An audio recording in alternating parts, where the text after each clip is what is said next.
오늘은 이제 마지막 강의로서는 마지막인데 초대교회 예배인데 사실 제가 초대교회 예배에 참 관심이 많고요. 어떻게 처음 그리스도인들이 예배를 드렸을까 참 궁금하잖아요, 여러분. 그리고 그들의 예배가 어떻게 보면은 기독교가 시작한 예배이기 때문에 우리 모든 예배의 모델이 될 수 있겠다.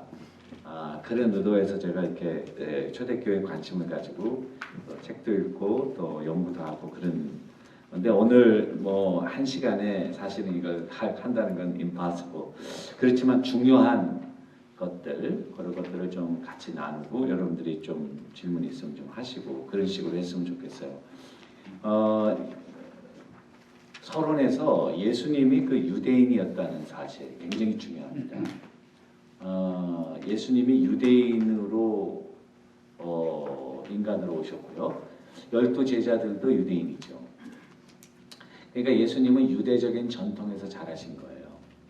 유대적인 신앙과 유대적인 전통과 문화에서 그게 굉장히 중요한 거죠. 예수님 당시에 예수님을 중심으로 그러니까 예수님은 유대교인이셨죠. 유대교에서 자라셨고 유대 회당과 또 성전 예배를 드리시고 그러셨다는 거죠. 근데 예수님께서 내가 이제 앞으로 새로운 종교를 만들어야겠다. 그런 의도를 가지고 이 무브먼트를 시작하시지는 않았습니다. 많은 사람들은 생각할 때 유대교의 한 분파처럼 예수님을 나사렛 당이다. 나사렛 이단이다.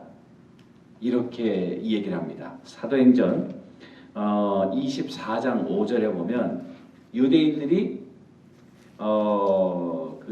사도 바울을 이렇게 어큐즈하는 내용을 보면 우리가 보니 이 사람은 전염병 같은 자라 천하에 흩어진 유대인을 다 소욕해 하는 자요 나사렛 이단의 우두머리라. 나사렛 이단이다.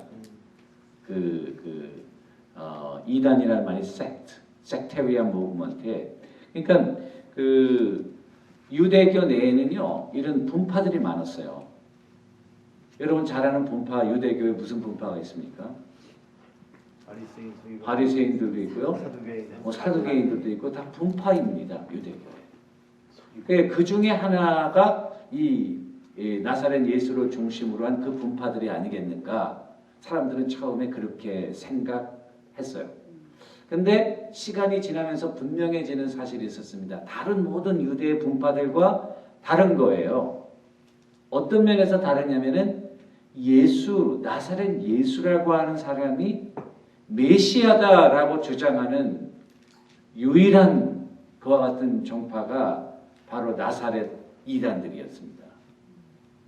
다른 모든 사두개인이나 또는 바리새인이나 그 사람들은 메시아가 아직 안 오셨다. 메시아가 정치적인 그런 피겨로 오실 것이다. 근데 예수님을 중심으로 한 제자들과 이 사도 바울, 이 무브먼트들은 그리스도가 바로 나사렛 예수였다. 그것이 아주 첨예한 혁신적으로 다른 점이었죠. 메시아관이 달랐고요. 그래서 이 주님의 제자들도 나중에 부활하시고 승천하시고 우리가 다른 종교를 하나 만들어야겠다는 생각을 갖지 않습니다, 여러분. 사도행전에 보면 회당에 가서 기도하고 회당 예배의 그 전통을 따라서 하루에 3번씩 기도하고 그렇게 하셨다고요. 그런데 이 회당에서 성전에 가서 기도하고요. 회당에서 드리는 예배하고 그 다음에 이 기독교에서 드리는 예배, 회당에서 예배를 드렸지만은 이 둘이 이제는 같이 있을 수 없는 포인트가 옵니다. 자연적으로 회당과 성전에서 분리돼서 이제 그리스도인, 기독교인이라고 하는 그런 용어들이 만들어지게 되고 자연스럽게 기독교가 유대교에서 유대교를 모체로 해서 태어나게 되는 것이죠. 회당 예배의 그러니까 기독교 예배, 왜 이 말씀을 드리면 기독교 예배라고 하는 것이 아무것도 없는 공백에서 갑자기 확 우리가 만들어서 종교를 만들어서 예배를 드리자, 그게 아니라 그 말이죠. 그러니까 기독교 예배는 회당의 전통과 그 다음에 성전의 전통, 유대인들이 가지고 있었던 그 당시 두 전통을 비롯해서 이 기독교 예배가 형성되기 시작했다는 거죠. 지난번에 말씀드렸던 그 우리 예배의 두 기둥이라고 하는 보이는 말씀, 성만찬은 다락방 예전에서 시작된 거고, 다락방 예전은 엄밀히 따지고 보면 유월절 식사예요. 유월절 식사는 유대교적 전통에서 이루어진 거죠. 그 하나님에서 또 preaching, 말씀을 듣고 읽고 기도하고 축도하고 이런 거는 회당 예배에서 왔는데, 그죠? 그 회당에서, 그러니까 이 두 기관이, 두 전통이 기독교 예배의 근간을 이루어서 그것을 바탕으로 해서 그대로 이루어진 것이 아니라 그들이 가지고 있는 독특한 메시아관, 그러니까 크리스탈러지죠, 여러분. 그래서 기독론이 굉장히 중요하죠. 기독론을, 그러니까 기독론 하면은 예수 그리스도가 누구냐 이거예요. 참 하나님이시고 참 인간이시고 우리의 죄를 대속해서 이 땅에 오신 하나님의 아들이시고, 이런 중요한 것들을 이 사람들은, 초대교회 교인들은 신학책과 조직신학책을 통해서 공부한 게 아니고 그들이 보고 경험하고 느끼고 주님으로부터 직접 배운 것들을 체험적으로 기록한 거예요. 이 신학이라고 하는 것은 나중에 정립되는 것이지, 이게 다 실천과 그들이 예배드렸던 또 믿는 신앙에서부터 이렇게 나왔다는 사실을 우리가 꼭 알아야 됩니다. 그러니까 공부를 위한 공부가 아니고, 그러니까 기독론 같은 것도 그들이 고백하던 하나님을 잘 정리하니까 기독론이 되는 거예요.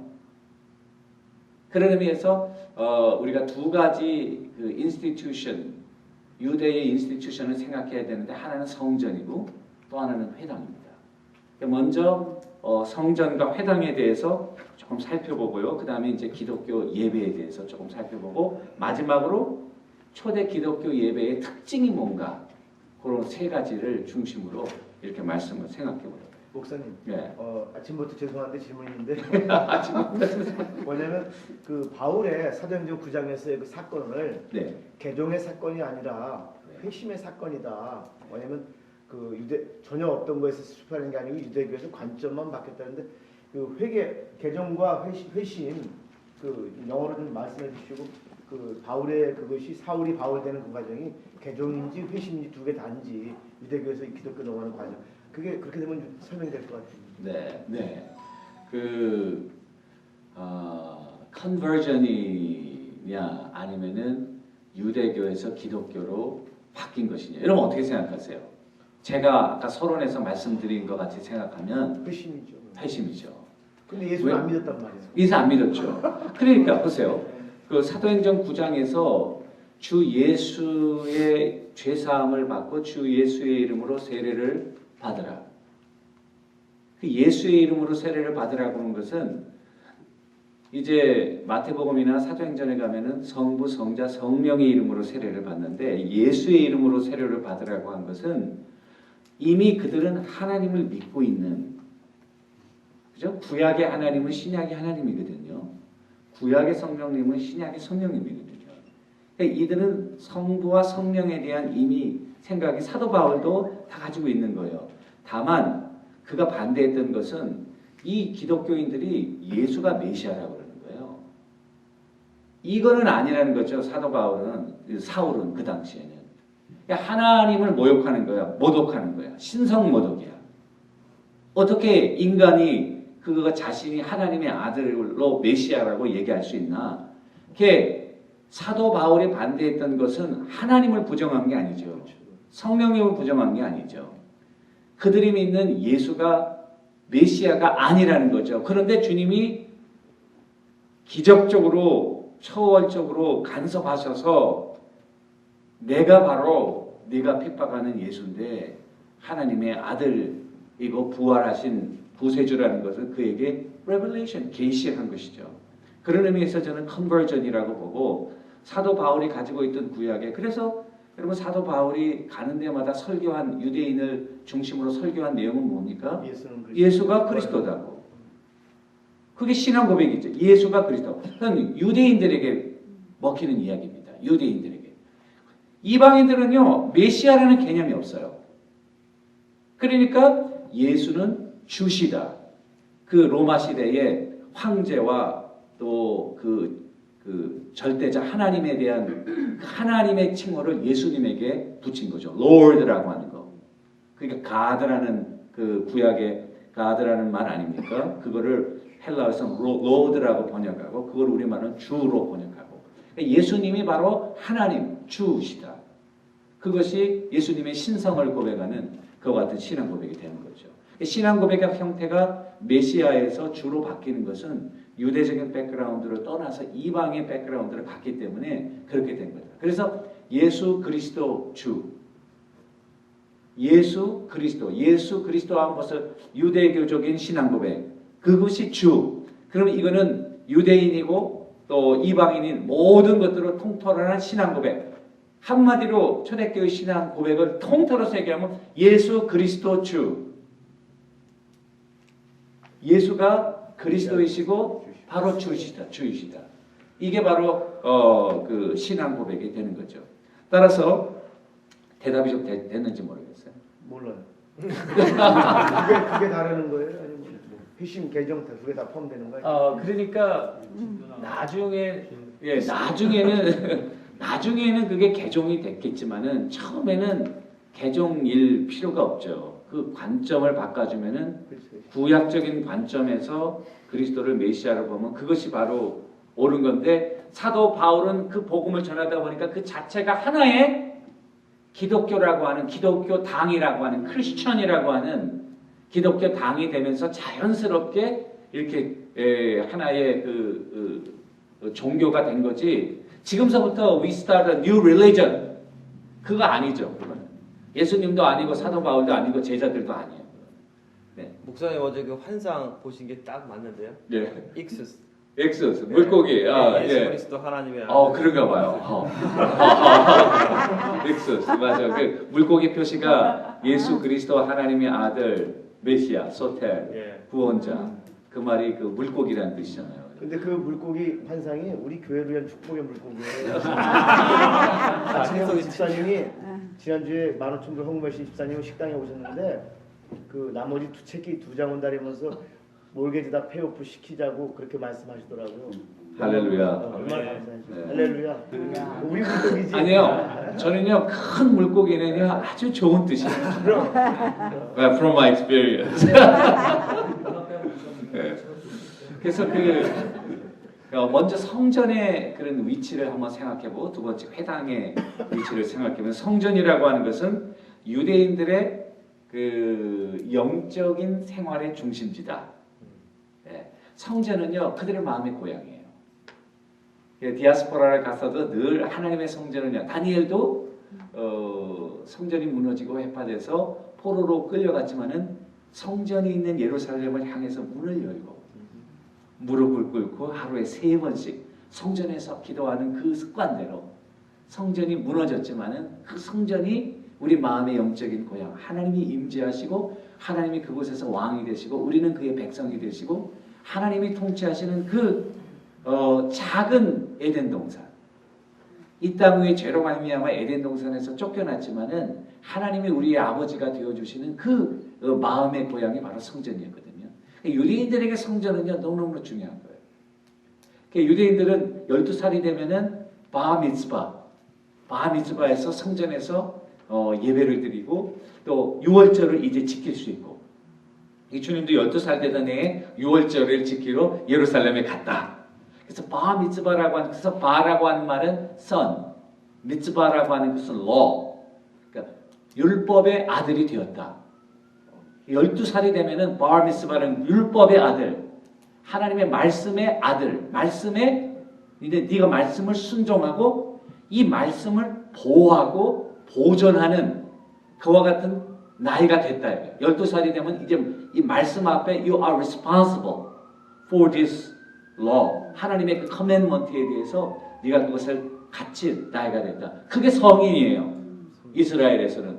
몸만 크다고 성인이 아니라 하나님의 말씀을 지키고 그 말씀을 보존하는 나이가 되는 것이 성인이에요. 먹는 것도 하나님이 명하시는 거. 그 사람들은요, 모든 게 다 하나님과 연관되어 있어요. 먹는 거, 입는 거, 자는 거, 모든 것이 하나님과 다 연결되어서 릴리저스한 그런 삶 자체가, 그래서 우리는 삶 자체가 예배다. 그거는 유대인들은요, 타고나면서 그런 거예요. 그 사람들은. 삶 자체가 예배예요. 먹는 것도 다 알아서 먹어야 돼요. 하나님이 먹는 걸 생각할 때 그냥 아무 생각 없이 먹으면 안 돼요. 하나님이 뭐 먹으라고 그랬지? 하나님은 우리에게 먹는 것을 주시는 분. 하나님은 우리에게 생명을 서스테인 하시는 분. 안식일이 되면 아버지가 딱 앉아서 안식일을, 세베스미를 관장하고 마치 제사장 같이 집에서 예배를 드리고 또 공부를 하고 기도를 하고 하루에 몇 번. 그러니까 이 사람들은 삶 자체가 24/7 이게 다 하나님을 향한, 하나님과 관계된, 하나님을 떠나서는 존재할 수 없는 그런 삶인데, 이제 12살이 되면은 더욱더 그 말씀을 이제 보존하는 그런. 신약의 예배가 삶이다라고 하는 것은 아주 혁신적인 아이디어가 아닙니다. 유대인들은 예배가 삶이었습니다. 율법에 보면은 종교 생활만 나와 있어요. 도둑질하지 말고, 간음하지 말고, 또 남의 거 해가지고 사고 내서 죽였으면은 네 마리로 갖고, 이 모든 게 다 그 생활 율법과 더불어서 먹는 것부터 삶의 이코노믹한 그런 측면에서부터 정치적인 측면, 모든 측면이 다 율법에 들어있는 거거든요. 그러니까 우리가 신약에 와서 사도 바울이 너의 삶을 하나님이 기뻐하시는 거룩한 산제사로 드리라고, 삶이 이 교회 안에서만 예배가 아니라 우리 흩어져서 모든 삶 자체가 예배가 된다는 것은 뉴 아이디어가 아니고요. 그것은 구약적인 생각입니다. 유대교적인 생각을 신약적으로 잘 적용하면은 거기에서 놀라운 아이디어들이 나오는 거예요. 예수님이 유대인이었다. 유대 전통에서 자랐다. 성전이 그들의 삶의 센터였다는 것은 그런 의미에서 중요하고, 예수님은 성전을 어떻게 생각했을까라는 것이 신약 성경에 조금 나와 있어요. 한번 그 유월절 지키다가 잃어버렸죠. 잃어버려가지고 수소문에서 며칠 뒤에 어머니가 성전에 있는 예수님 아이를 발견했어요. 12살짜리 아이를. 그래가지고 야, 너 어떻게 해서 우리한테 그럴 수 있냐? 그러니까 예수님 12살인데 이제 바미스바를 하고 내가 율법의 아들이 된 거예요. 예수님 하시는 말씀, 어찌하여 나를 찾으셨나이까? 내가 내 아버지 집에 있어야 할 줄을 알지 못하셨나이까? 예수님이요 12살인데 성전에 와서 뭐라고 그러냐면은 이 성전이 내 아버지의 집이다. 아멘. 그리고 내가 이 집에, 아버지의 집에 있어야 될 것을 알지 못하셨는가. 아멘. 굉장히 중요한 말입니다. 예수님에 대한 성전은 아버지의 집. 그리고 그 아버지 집은 바로 나의 집. 내가 거해야 하는 집. 이렇게 생각했어요. 12살. 근데 그게 의미가 뭔지 사람들이 아무도 몰랐어요. 그런데 나중에 예수님께서 공생애를 다 사시면서 그 성전에 관해서 마태복음 12장 6절에서 성전보다 더 큰 이가 여기 계시다. 그 다음에 성전의 그런 화려한 벽돌을 보고 이 성전을 허물어 버리라. 3일 만에 내가 이 성전을 쌓겠다. 이렇게 사람들이 they were shocked. 거룩한 하나님의 성전을 왜 허물 것이며 40몇 년 동안 걸려서 진 이 화려하고 큰 웅장한 성전을 how come he can rebuild in 3 days? 3일 만에 어떻게 그것을 그랬더니 그 밑에 성전에 자기의 몸을 성전으로 비유한 것이라. 예수님은 성전을 자기의 몸이라고 생각했다는 거예요. 성전의 기능, 성전의 펑션, 성전의 중요성이 누구에게 의해서 완성됐다는 겁니까? 예수님에 의해서 완성되었다는 것입니다. 성전은 뭐 하는 겁니까? 기도하는 집. 기도하는 집, 하나님의 영이 거하시는 것. 하나님이 자기의 백성들과 만나고 예배를 받는 것. 그런데 예수님이 이 땅에 오심으로 하나님께서 이 성전에서 할 수 있는 하나님을 만나고 하나님께 예배하고 그런 일들을 누구를 통해서? 예수 그리스도의 그 사역을 통해서 완전하게 이룰 것. 구약의 제사도 이제 다 없어지는 거죠. 예수님이 성전이시니까요. 그 다음에 성전의 기능을 다 풀필하신 거예요. 예수님. 그리고 나서 고린도후서 3장 16절 너희가 하나님의 성전인 것과 사도 바울이 하나님의 성령이 너희 안에 계시는 것을 알지 못하느냐. 그러니까 이게 굉장히 큰 발전이에요. 처음에는 성전, 그 다음에 예수님, 그 다음에는 우리가 성전이래요. 아멘. 할렐루야. 아멘. 예, 여러분들이 하나님의 영이 거하시는 성전. 예배 드리려면 성전에 갔거든요. 거룩한 제물을 드려서 제사장을 거쳐서 이제는 여러분들이 하나님 앞에 담대한 제사장이 되어서 예배 드릴 수 있다. 하나님의 성령이 여호 안에 거하시기 때문에 이제는 성령의 역사가 우리 가운데 충만히 임하는 그런 놀라운 은혜가 누구로부터? 예수 그리스도의 사역과 대속으로부터 우리들에게 주어졌다는 거예요. 그러니까 주님은 이 땅에 오신 것은 성전의 기능을 fulfill. 십자가에서 우리의 죄를 대속하지만 결국은 성전에서 그 이스라엘 백성들에게 temporary 주신 그 기능. 성전이 이제는 더 이상 그리스도에게서는 우리가 성전이 된 거예요. 살아있는 하나님의 그런 전이 된 거예요. 왜냐하면 하나님의 영이 계시고 그곳에 하나님과 교제하고 예배하는 놀라운 역사가 그곳에서 이루어지기 때문에 그래요. 그런 의미에서 이 성전이 굉장히 중요한 의미를 가지고 있고 또 하나는 회당 예배인데 디아스포라가 흩어져가지고 이제 흩어졌는데 흩어지면서 이 점점 예수님의 시대에 가까울수록 성전 예배가 이렇게 영적인 예배로 스피리추얼라이즈 되는 형상들이 많이 벌어집니다. 왜냐하면 성전은 어디에 있냐면은 예루살렘에 하나밖에 없는 거예요. 근데 이스라엘 백성들이 주전 586년에 바벨론에 멸망하고 바벨론을 끄쳐가면서 거기서 정착하고 온 세계로 흩어진 사람들이 많아요. 흩어진 사람들이 뭘 졌냐면은 회당을 만들었어요. 그러니까 회당은 건물이 아니라 사람들의 모임이다. 시나고그라고 하는 게 soon, 헬라어의 soon, come, together. 아고그 하면 이 모이다. 그래서 이게 같이 모인다는 의미 아닙니까?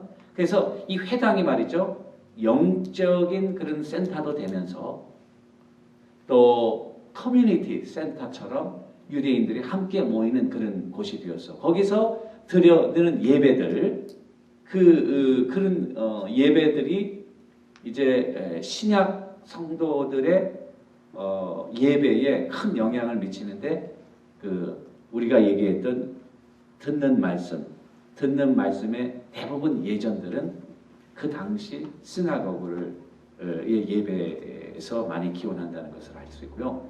그 다음에 이제 AD 70년 지나면 성전도 다 파괴가 되고 그러면서 성전의 기능이 이제는 없어지잖아요.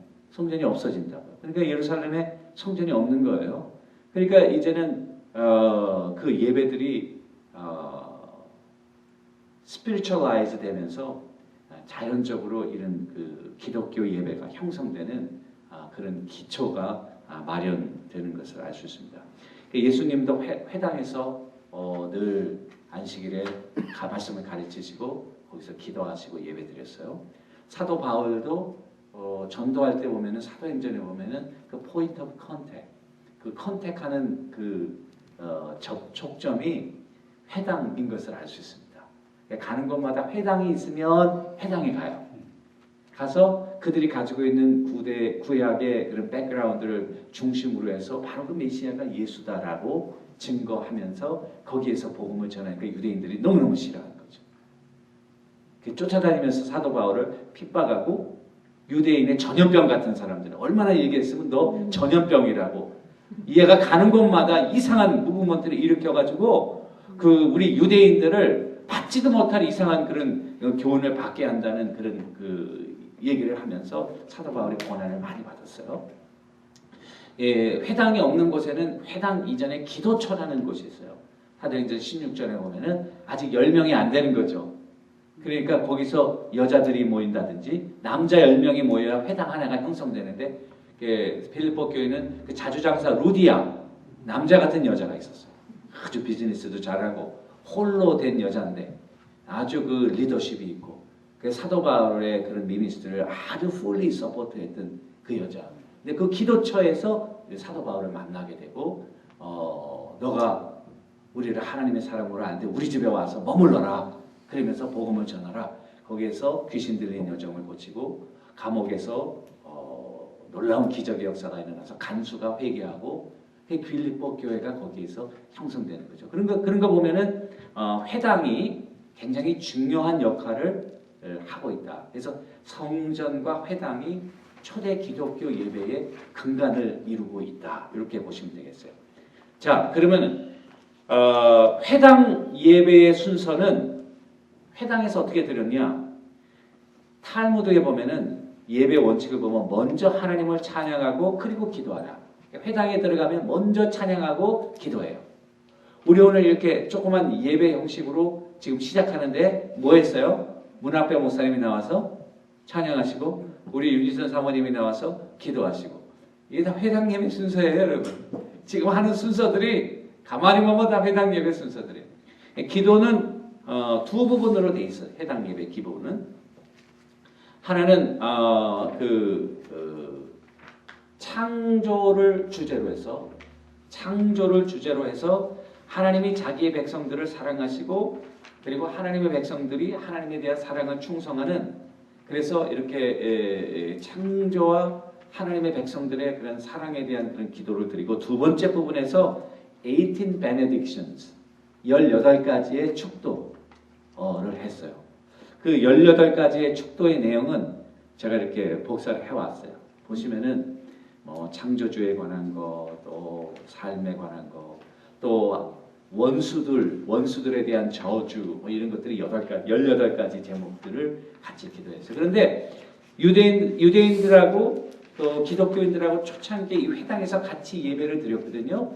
같이 예배를 드리다가 같이 예배 드릴 수 없는 시점은 그게 AD 사람에 따라서 60년, AD 70년. 그러니까 처음부터 교회를 세운 게 아니에요. 회당에서 오늘 보세요. 그 성전에서 같이 예배드리고 사도행전에 보면은 성전에서 날마다 모이기를 힘쓰고 집에서 떡을 떼고 순전한 마음으로 기뻐하고 그 집에서 모이는 거예요. 일종의 회당이에요. 거기서 자기들 다른 거 아니까 회당 예배식으로 10명이 모이면 되니까요. 제자들만 해도 남자가 12명 아니에요. 하나의 회당이 되는 거예요. 거기서 같이 이렇게 예배를 드리는 건데 어느 순간인가 이 다른 유대인들과는 같이 예배드릴 수 없는 상황이 나오는데 그 중요한 게 이 18 베네딕션의 기도의 내용 중에서 유대인들이 이 기독교인을 싫어하는 거예요. 약간 그것 기도들을 이제 컨템포라이즈 하면서 자기들의 필요한 기도를 거기에 기본적인 프레임은 있고요. 거기다가 다른 필요한 것들을 조금 섞는데 거기에 보면은 이 기독교인들에 대한 저주의 내용들. 왜냐하면은 하나님을 못 어겨서 그리스도를 메시아라고 하니까 이거는 그 사울적인 생각에 의하면은 이거는 있을 수 없는 일이거든요, 사실. 그러니까 거기서부터 이 유대인들을 기독교인들을 저주하고 기독교인들을 담을 쌓는 그런 기도의 내용들이 시작돼요, 여러분. 그러면서 자연적으로 이 두 컨그리게이션이 이제 세퍼레이트해서 우리가 이제 기독교회로 나가게 되는 바탕이 이게 되는 것이죠. 그 다음에 글을 읽고 사도행전 13장 15절에 보니까 율법과 선지자의 글을 읽은 후에 회당장들이 사람을 보내어 물어 이르되 형제들아 만일 백성을 권할 말이 있거든 말하라 하니 바울이 일어나 손짓하며 말하되. 그러니까 성전에서 이제 스크롤을 가져와서 스크롤을 피고 이사야 스크롤도 읽고 있는 스크롤을 시간이 있는 대로 쫙 읽은 다음에 그 다음에 혹시 이 글에 대해서 누가 할 말이 있으면은 하십시오. 설교. 여러분 한번 생각해. 좋은 개념 같아요. 여러분들 퀘이커 교도들은 지금도 하나님의 특별한 계시가 임한 사람 와서 오늘 특별히 설교하라 묵상하다가 그렇게 예배하잖아요. 회당에서 성경을 읽고 특별히 이 말씀에 대해서 할 말이 있는 사람들은 나와서는 사도 바울은 할 말이 많죠. 이거를 그러니까 사도 바울이 회당에 들어가서 딱 설교하는 거예요. 설교하면서 그리스도가 바로 나사렛 예수가 그리스도였다는 거. 그런데 어떤 사람들은 거기에 대해서 긍정적인 반응을 믿고 믿는 사람이 있는가 하면 저거는 아니다. 그래서 또 반대하는 사람도 있고 이게 다가 나눠지게 되는 거죠. 그리고 누가복음 4장에도 보면 예수님이 안식일에 회당에 들어가서 말씀을 강론하셨다. 그 말씀을 해석하시고 프리칭하신 사건. 그리고 축도하고 마지막 아멘으로 마치고. 그런데 절기에 따라 조금씩 다릅니다. 유월절, 오순절, 장막절 기본 구조는 변함이 없고 절기에 따라 조금씩 기도의 모양이 다르고요. 초대교회 그 예배의 기본 골격은 이 회당 예배가 많이 왔다라고 보는 거죠.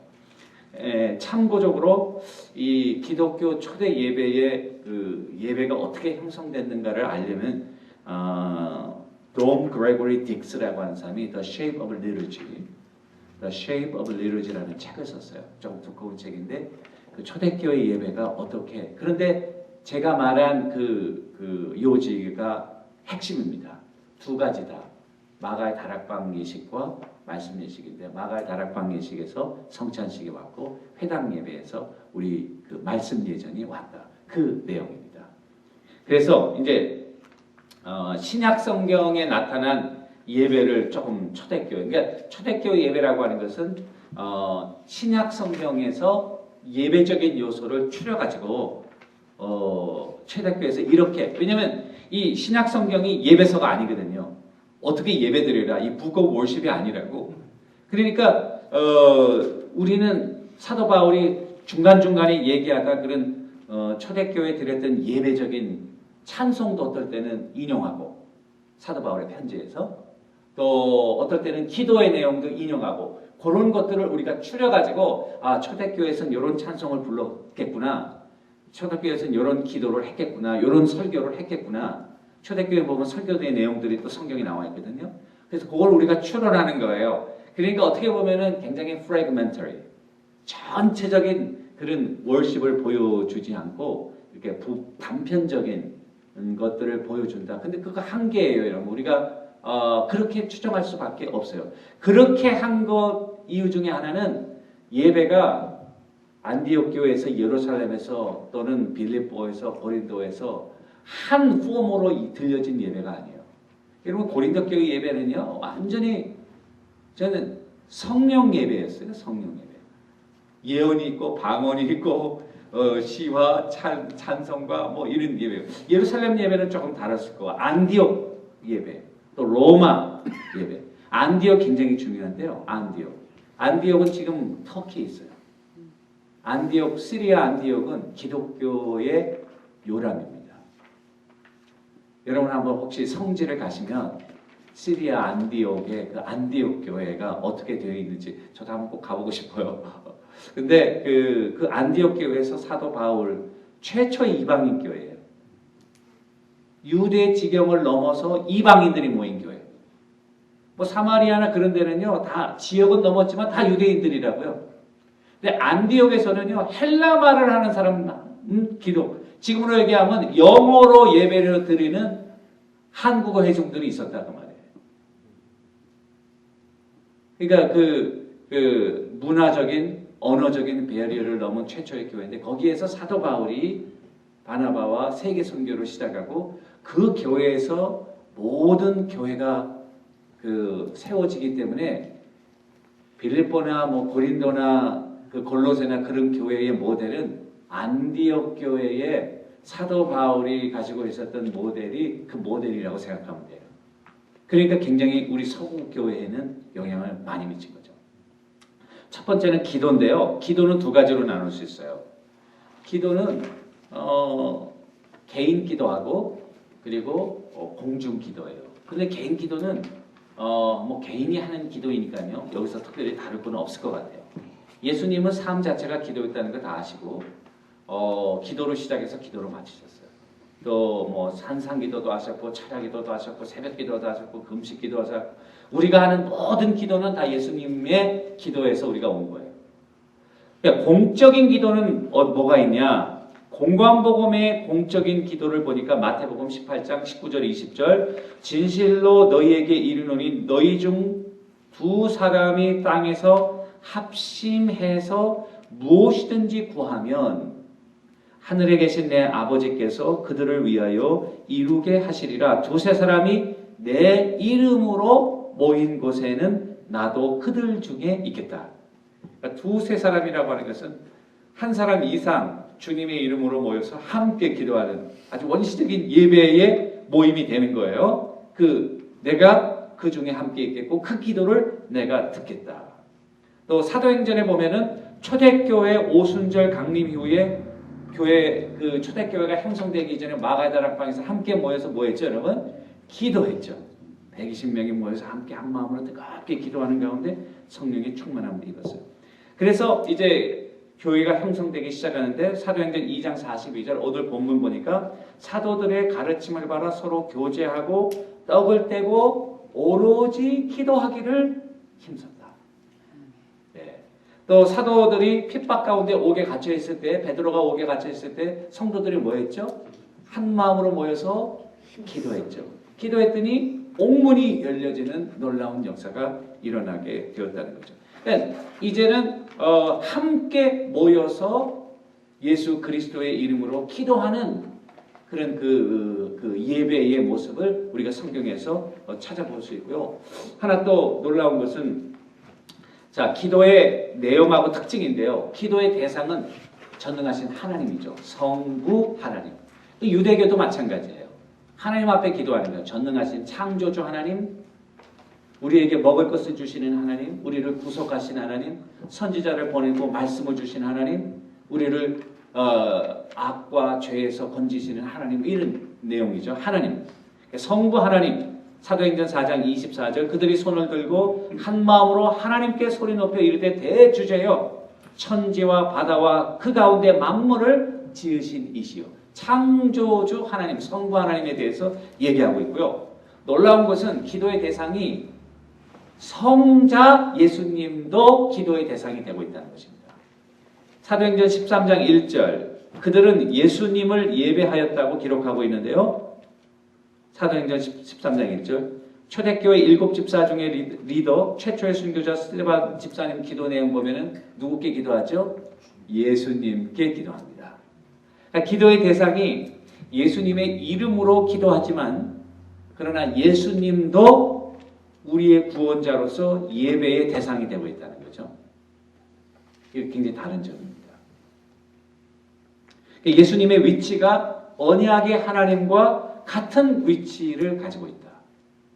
그리고 그리스도를 영화로운 메시아로 경배와 찬양과 기도의 대상으로 그들이 숭배하고 있다. 이거는 유대교하고는 완전히 다른 거예요. 일반적인 회당 예배하고 또 다른 거예요. 그래서 여기에 보면은 그 기독론의 중요한 크리스토로지의 요소들이 다 들어있어요. 또 중요한 기도의 특징 중에 하나는 시편을 많이 인용해서 기도했다.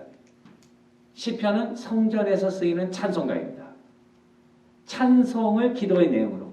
그러니까 찬송할 때 아무거나 찬송 안 하는 거죠. 하나님을 찬양하고 그리고 하나님이 우리를 구속하시고 보호하시고 인도하시는 그 내용을 우리가 노래로 하는 거예요. 그러니까 노래는요 굉장히 중요한 거예요. 이제 나중에 찬송에 대해서 우리가 좀 구체적으로 다뤄볼게요. 기도할 때 특별한 용어들이 있었어요. 초대교회에서 기도하는 내용 중에 특별한 단어들 첫 번째 마라나타 주 예수여 어서 오시옵소서. 그래서 주님의 임재 성만찬으로 들어가기 전에 크라이스트의 임재를 기도하는 그와 같은 내용들이 독특한 내용으로 Lord Come Lord. 마라나타. 두 번째는 아바 Father. 기도할 때 하나님을 향해서 아바 Father. 아바라는 말을 번역을 안 했습니다. 아람어의 아바 Father. 아버지라. 이 아버지라는 단어는 아바라는 단어는 굉장히 애칭이에요. 영어로 얘기하면은 daddy. father가 아니라 daddy. 아빠. 우리말도 어떻게 똑같은지 모르겠어요. 아빠하고 똑같아요. 아빠 father. 아빠라는 말은 여러분 누가 합니까? 어린아이들이 아빠, 엄마 그런 단어. 그러니까 주님께서 기도의 대상으로 하나님을 거룩한 하나님, 하나님의 이름도 못 불렀잖아요. 야훼 하나님 이름도 못 불러가지고 그 이름을 자음을 다르게 해서 아도나이. 하나님의 이름을 부르면 하나님이 임재하시니까 하나님이 임재하시면 우리는 죄인이니까 다 죽는다 생각해서 하나님의 이름도 이스라엘 사람들 함부로 안 불렀다고요. 기도할 때 다르게 아버지라는 얘기를 뭐 다른 모음을 찍어가지고 이렇게 부르고 그랬거든요. 그런데 하나님은 예수님은 하나님의 이 기도할 때에 하나님을 아빠라고 부르라. 아빠라고 기도하셨고 그리고 우리에게 가르쳐 주시기를 너희는 이렇게 기도하라. 하늘에 계신 우리 아버지시여. 그러니까 이것도 굉장히 획기적인 그 하나님과의. 근데 이거는 성자 하나님이 성부 하나님과의 관계에서 특별히 자기만이 할 수 있는 일반 사람들은 할 수 없는 그런 기도의 내용이었어요. 근데 성자 하나님은 성부 하나님과 그런 독특한 위치에 있기 때문에 그 하나님을 우리에게 자기의 모습으로 보여주신 다음에 그렇게 기도할 수 있도록 가르쳐 주신 거죠. 놀라운 특권이죠. 하나님을 아버지라고 부르면서 기도하는. 여러분들은 오늘도 기도하실 때 하나님을 뭐라고 기도하세요? 하나님 그런 기도도 좋지만 아버지는 굉장히 퍼스널하고 우리를 도와주시고 우리를 지켜주시고 우리에게 필요한 것들을 공급하시는 그런 하나님으로서의 아버지로서의 하나님. 그렇게 기도하라고 우리에게 가르쳐 준 거죠. 또 아멘. 아멘이라는 단어는 구약 시대로부터 회당 예배 때까지 아주 강한 긍정을 믿음과 함께 표현하는 내용입니다. 그래서 아멘 하라. 우리가 지금 하나님의 말씀을 화답할 때 아멘, response 그렇습니다 라고 이렇게 대답할 때 아멘 말씀을 드릴 때 아멘. 예, 그죠? 여러분 그런 단어는 이 예배에 아주 중요한 단어고요. 또 마지막으로 유카리스테인에서 유카리스티아에서 give thanks 감사. 늘 식사하시면서 하나님께 감사. 이게 중요한 기도의 단어들이었습니다. 하나님께 감사하고 아멘하고 glory to God 또 아바 Father 이런 마라나타 이런 내용들이 기도의 아주 독특한 용어들이야 초대교회에. 자, 두 번째는요 찬송에 대해서 좀 해보겠습니다. 초대교회 찬송. 왜냐하면 회당 예배가 이제 기도가 있었고 찬송이 있었으니까 찬송은 hymns and spiritual songs. 제가 이렇게 기도 제목을 잡아봤어요. 초대교회에 노래가 있었을까요? 없었을까요? 있었죠. 어떻게 아시죠? 예배 순서에 찬양이 있었죠. 찬양이 있었죠. 그걸 어떻게 아시죠? 예배 순서에 찬양이 있었는데. 에베소서에도 있고 오늘 우리 본문에 보니까 떡을 떼고 찬미하고 그 찬미한다는 말이 나오잖아요. 찬성하고 노래한다는 말이 나오거든요. 교회는요 노래 안에서 태어났습니다.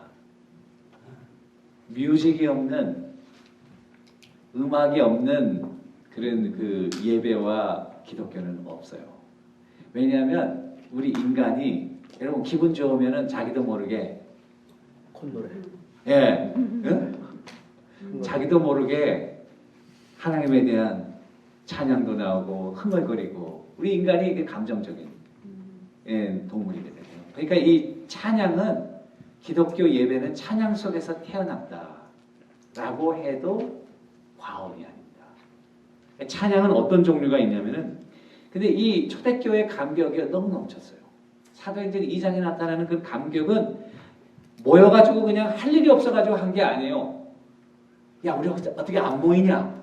저 막 예수님이 돌아가신 줄 알았는데 부활하신 거예요. 살아계신 거예요, 하나님. 예수님이 살아계신 거예요. 야, 이거는 정말 기적이다. 우리가 정말 놀라운 일들을 경험했다. 그러니까 어떻게 모일까?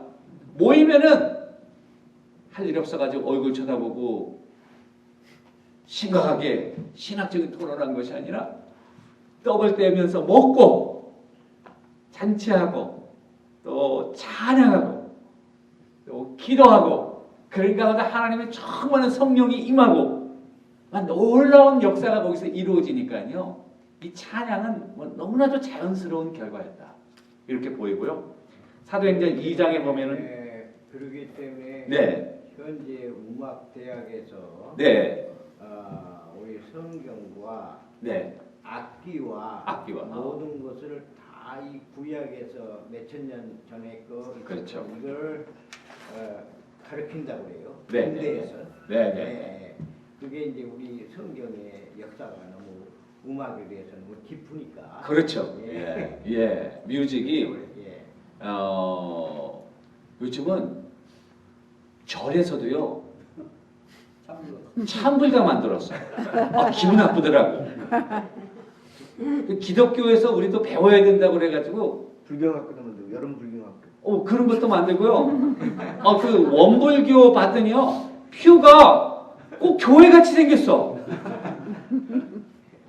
그리고 그 십자가 뒤에다가 동그란 거 대신 걸어놓고 우리 순서대로 참불가 같은 만들어서 참불가 하고 그 다음에 뭐 스님이 나와서 법론 뭐 이런 거 강론하고 우리처럼 뭐 그렇게 아예 기독교로 개종하지. 나 그러려면은 참 거기다가 그거 떼고 십자가 되고 기독교로 확 개종하면은 딱 좋겠구만. 하여튼 이 찬양이라고 하는 게 참 그렇게 우리 인간에 큰 영향을 미치고 여러분 이제 골로새서에 보면은 이 찬양의 형태가 세 가지가 있어요. 한번 들어보세요.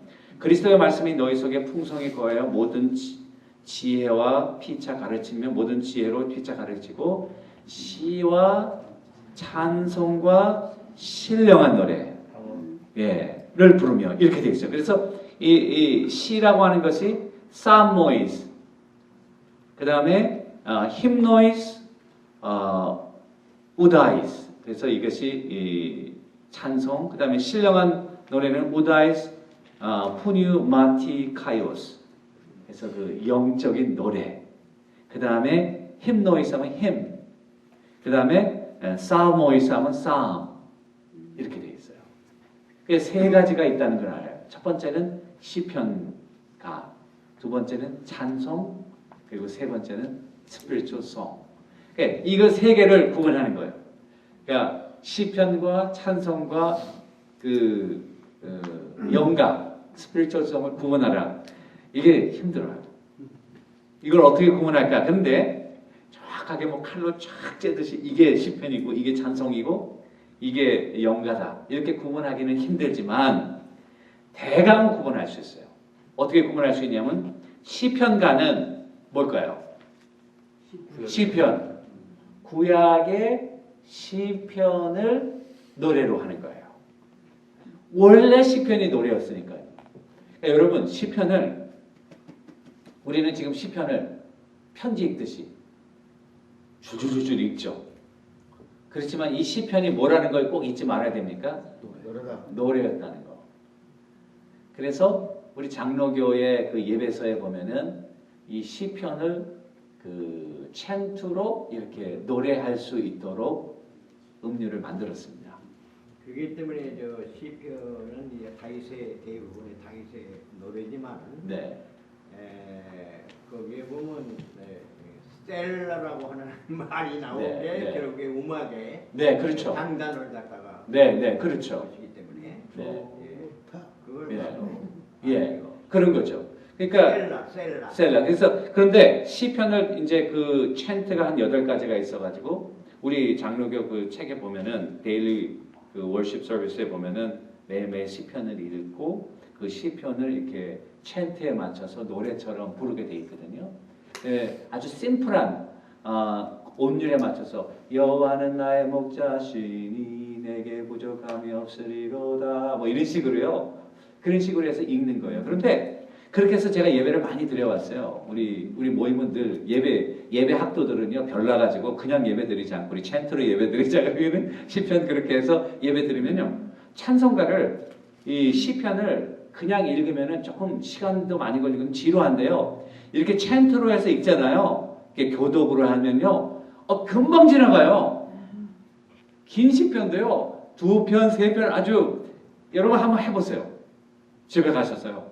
그 책이 없으시면은 제가 책을 소개해 드릴게요. 그 책이 그 8개 그 아주 샘플한 것으로 해가지고 예배 드릴 때 특별한 때에 그런 시편을 한 번은 챈트로 이렇게 해가지고 성도들하고 같이 예배 드리는 것도 옛날에 다 그렇게 예배 드렸잖아요. 그거를 한번 그냥 responsive reading으로 해가지고 교독문으로 해서 확 읽지 말고 노래로 해서 그 관련된 예배와 관련된 시편을 찬송가로 사용해서 그런 노래로 부르는 방법입니다. 그러니까 시편가는 좀 분명해요. 왜냐하면 구약의 시편을 노래로 하는 거, 그 시편가죠. 찬송은요, 시편이 가사가 아니에요. 그리고 그들의 신앙 고백과 같은 중요한 내용들을 가사의 내용으로 하고 있어요. 그리고 그 길이가 굉장히 조금 길어요. 찬송은요. 그 정도예요. 찬송. 근데 시편하고 좀 구분이 되죠. 자, 영가는 뭘까요? 방언. 영가는요. spiritual song이거든요. 영적으로 감동이 되어서 즉흥적으로 부르는 거예요. 사람들이 예배를 드리다가 즉흥적으로 성령의 감동으로 중요한 내용들을 이렇게 노래로 하는. 그러니까 영가는요, 지금 남아있는 게 있을까요? 없을까요? 없어요. 왜냐하면 즉흥적인 거를 누가 받아가지고 써서 기록을 해야 되는데 예배할 때 누가 그거 기록해요. 그러니까 찬송가는 남아있어요. 찬송은 그래도 유명하게 우리나라 지금의 그런 복음성가처럼 또 찬송가처럼 돼가지고 사람들에게 읽혀지고 알고 많이 부르고 우리 찬송가 다 부르듯이 알고 있는데 영가는 그래서 영가는 참 몰라요. 지금 성경에 나와 있는 게 그냥 영가다 이렇게 나와 있지 영가가 뭐냐 구체적인 예가 뭐냐 그러면은 I don't know. 지금도 연가해요. 예. 이제 성경 쭉만 나오면 기도하다가 노래가 나오죠. 그러면 영적인 노래가. 예. 근데 그게 어떤 가사가 있는 게 아니고 그렇지. 멜로디로 이렇게 흥얼거리면서 또 방언으로 노래하기도 하고. 맞아요. 목소리. 예. 그러니까 그렇다는 거예요. 그래서 시편을 요 세 가지를 좀 잠깐 생각해 보겠어요. 시편가는 유대교로부터 탄생했고 구약 성경을 가지고 있기 때문에 시편이 성전 예배의 찬송이었기 때문에 유대교의 가장 오래된 찬양의 전통은 시편가다. 이렇게 여러분들 정리하시면 되겠고요. 시편가는 회당에서 성전에서 부르던 예배 찬송, 회당에서도 시편가를 부른 거죠. 찬미한 거. 그래서 마태복음 26장 30절 보면 이에 마지막 만찬을 예수님이 하시고 그들이 찬미하면서 감난산으로 나아갔다. 예수님이 유월절 식사하신 후에 제자들과 함께 찬송하시고 찬미하시고 감난산. 찬미, 유월절에 부르는 찬송이 있어요. 그게 시편 113편에서 118편까지 할렐시라고 해요. 할렐루야. 할렐루야. 예, 할렐이라고 하는 것은 praise the Lord. 야라고 하는 게 야훼. 할렐루야. 그래서 여호와를 찬양하라. 그 말이에요. 그 찬송을 6월절에 불렀거든요. 예수님도 할렐 찬양을 부르신 거예요. 113편에서 118편에 어떤 할렐루야로 시작하는 성경입니다. 할렐루야도 중요한 내용이기 때문에 어떤 영의 성경에서는 praise the Lord 이렇게 번역했어요. 그런데 어떤 성경에는 할렐루야 그냥 그대로. 제가 볼 때는 할렐루야가 중요한 단어이기 때문에 그 번역 안 하는 게 더 좋은 것 같아요. 할렐루야. 그런데 그거를 영어 성경에서는 여호와를 찬양하라 이런 식으로 번역을 했더라고요. 근데 뭐 번역에 따라서 그러나 하여튼 그 히브리어에는 할렐로 시작하는 거예요. 할렐루야로. 계시록 15장 3절 4절 하나님의 종 모세의 노래 어린 양의 노래를 불러 이르되 주 하나님 곧 전능하신 이에 하시는 일이 크고 놀라우시도다. 이렇게 쭉 나오고요. 시편가의 또 증거들은 여러 개가 있습니다. 골로새서 3장 16절, 에베소서 5장 19절, 야고보서 5장 17절. 구약적인 칼라가 많이 다분한 찬송들이 있어요. 시편가는 아니지만 여러분 누가복음 1장 46절 55절 마리아의 노래. 마리아가 애를 잉태하고 그게 라틴어로 시작할 때 Magnificat.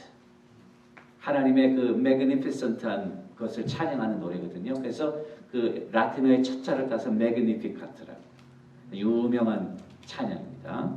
또 한나의 노래와 비슷하죠. 구약에. 또 누가복음 1장 68절에서 79절 사가랴의 노래 베네딕투스 사가랴의 노래입니다. 그 다음에 누가복음 2장 14절 Gloria in excelsis. 예. 그 다음에 마지막으로 누가복음 2장 29절 32절 Nunc dimittus 대주여 이제 오시옵소서. 시므온의 노래. 이것들은 구약적인 칼라가 굉장히 강한 그런 찬송이다. 그래서 제가 시편가하고 같이 넣습니다. 두 번째 찬송인데요. 고린도전서 14장 6절에 보니까 형제들아 어찌할까 너희가 모일 때에 각각 찬송시도 있고 가르치는 말씀도 있고 계시도 있고 방언도 있고 통역함이 있다. 여기 보면 찬송시가 있다. 신약 성경에 이 찬송시가 들어와 있어요. 여러분 아시죠? 이 찬송시 있고 신약에 나와 있는 찬송시 첫 번째 디모데전서 3장 16절 그 찬송시입니다. 그래서 영어 성경에 보면은 운문으로 안 돼 있고 시처럼 따로 끄집어내서 그 부분이 이렇게 돼 있습니다. 내용은 이거예요. 그는 육신으로 나타난 바 되시고 영으로 의롭다 하심을 받으시고 천사들에게 보이시고 만국에 전파되시고 세상에 믿음 받으시고 영광 가운데 올려졌느니라. 누구에 관한 얘기입니까? 예수님에 관한. 예수님의 성육신, 예수님의 구속, 예수님의 승천, 예수님의 부활, 예수님의 영광 이런 것들을 찬송으로 했어요. 빌립보서 2장 6절 11절까지 유명한 찬송시입니다. 우리가 한번 찾아봐요. 이거는요 여러분들이 꼭 아셔야 되니까 자 한번 찾아보시고 누가 한번 읽어주세요. 먼저 읽으신 분. 빌립보서 2장 6절에서 11절. 그는 근본 하나님의 본체시나 하나님과 동등됨을 취할 것을 여기지 아니하시고 오히려 자기를 비워 종의 형체를 가지사 사람들과 같이 되셨고 사람의 모양으로 나타나사 자기를 낮추시고 죽기까지 복종하셨으니 곧 십자가에 죽으시느라 이러므로 하나님이 그를 지극히 높여 모든 이름 위에 뛰어난 이름을 주사 하늘에 있는 자들과 땅에 있는 자들과 땅 아래에 있는 자들로 모든 무릎을 예수의 이름에 꿇게 하시고 모든 입으로 예수 그리스도를 주라 시인하여 하나님 아버지께 영광을 돌리게 하셨느니라. 아멘. 이 구절이요. 조직 신학이나 또 신약의 그 크리스톨로지, 예수님의 그 기독론에 굉장히 중요한 말씀이거든요. 그런데 이게 신학적인 데서 나온 게 아니에요. 이게 찬송이에요. 찬송. 찬송에서 기독교의 중요한 교리를 여기서 고백하고 있는 거예요. 예수님의 성육신, 예수님의 낮아지심, 예수님의 구속, 예수님의 부활, 예수님의 승천 이런 것들이 찬송으로 내려집니다. 사도 바울이 빌립보 교회에 편지를 쓰면서 찬송가를 인용한 거예요. 그 당시 부르는 찬송. 이게 원어로 보면 네. 원어로 읽으면 네. 그걸 들으면 이게 운율이 떠. 운율이 뜨죠. exactly. 디모데전서 3장도 3장 16절도 운율이 뜹니다. 노래는 운율이 없으면 안 되는 거잖아요. 운율이 맞아야 돼. 이게 운율이 뜨게 돼 있습니다. 그런데 이게 헬라어로 하면 운율이 뜨지만 우리는 헬라어를 안 하고 그걸 영어로 번역하고 영어로 또 한국말을 번역해가지고 편지같이 그냥 서술문같이 쭉 읽어 내려가지만은 그러나 이게 운율이 있는 그와 같은 시라는 거. 그리고 내용들이 디모데전서 3장 16절과 굉장히 유사하면서 독특하면서 같으면서도 다른 모양으로 그 에센셜한 기독론에 관한 예수 그리스도에 관한 것들을 말하고 있다. 한 가지만 더 볼게요. 골로새서 1장 15절에서 20절이에요. 거기 보면은 중요한 내용은 이거는 제가 그냥 인용을 안 했지만 뭐냐면 창조와 구속에 대해서 예수 그리스도는 근본 하나님이시고 교회의 머리시고 우리의 구속자시다. 그런 내용이에요. 이 세 가지 내용들을 보면은 또 히브리서 1장 3절 히브리서 1장 3절 이는 하나님의 영광의 광채시요 그 본체의 형상이시라.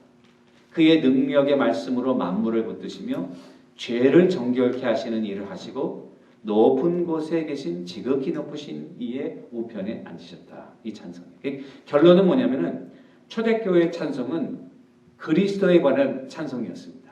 그의 신성과 인성, 그의 선제성, 그의 하나님과 동등되심, 그리고 부활, 하나님의 능력, 영광 이런 것들을 찬양하는 그런 거였다.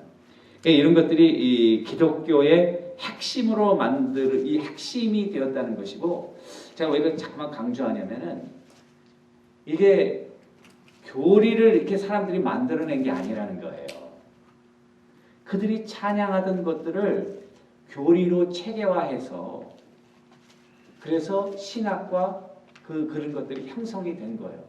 그런데 그거를 형성된 걸 촉진한 게 뭐냐면 이단들이에요. 예수님의 인성을 부인한다든지 신성을 부인.